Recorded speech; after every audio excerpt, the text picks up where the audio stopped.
Welcome to the Slop Temple. We pray this video helps. In this video, I will show you how to reset your VW Jetta oil light. First, make sure your vehicle's ignition is completely off.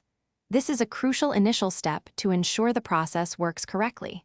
Next, you'll need to find the trip reset button, which is typically located on your instrument cluster, often near the speedometer or odometer. This button will be essential for navigating the menu.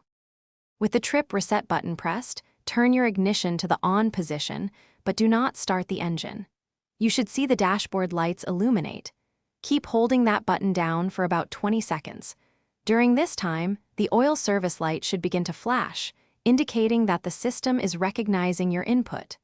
Release the button once the light flashes or resets. Once the oil service light has flashed or reset, you can release the trip reset button. Now, turn your ignition completely off once more. This allows the vehicle's computer to fully register the reset. Finally, restart your engine.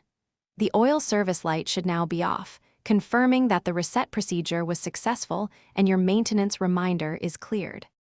If the oil light remains on after following these steps, don't worry. Simply repeat the entire process from the beginning, ensuring you hold the button for the full 20 seconds. Remember, this procedure only resets the service reminder, not an actual low oil pressure warning.